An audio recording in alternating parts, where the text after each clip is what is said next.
Few months ago, I took an international trip to China for business. Well, this is all to be a secret trip. And I know someone will be saying, so why post it? But I decided to share some cultural shock I got in Ethiopia and China, which was my final destination. But first, this is going to be a faceless vlog. First, let me start by saying dealing with Nigerian immigration is not for the weak. I have seen so many videos of people complaining about them, but trust me, experiencing it is way different. Compared to every other immigration I experienced, I don't think they were as stressful as what I went through in my country. But what can I say? Well, let's go straight into this vlog. My layover was at Addis Ababa, Ethiopia, because I flew with Ethiopian Air. And at this point, I was done sorting out all I had to sort out. And my layover was about 19 hours. Once I was done sorting out all I had to sort out, we were being taken to the hotel where we would spend the night. This is what the street of Ethiopia, Addis Ababa, looks like. That brings me to my first cultural shock, or should I say shock. You know that Ethiopia is in 2017. Now, this doesn't mean they are stopped in 2017. The only difference is that they use a whole different calendar.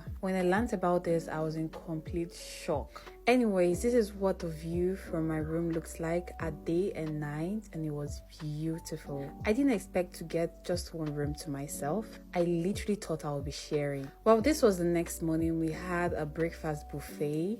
And as someone who likes to try new things, I decided to try something new. And I promise you, it was not worth it at all. After breakfast, I decided to walk through the streets of Addis Ababa, but we advised not to for some security reasons. I stayed in this hotel called Friendship Hotel, and I must say the service here was really great. The few times I spent at this hotel was really wonderful, and I would not lie, I was so eager to spend the rest of the hours I had outside this hotel, but sadly we weren't allowed to go outside. At this point, my time in Addis Ababa was over, and I promised you my next trip would definitely be to Ethiopia. At this point, I'd gotten to the airport and we were just waiting to check in. As someone who hasn't traveled international before, this airport and that of China was really beautiful. You can see the crowd of people going to China with me. And yeah, we flew a way bigger airplane. I don't want to make this too long. Come back for part 2.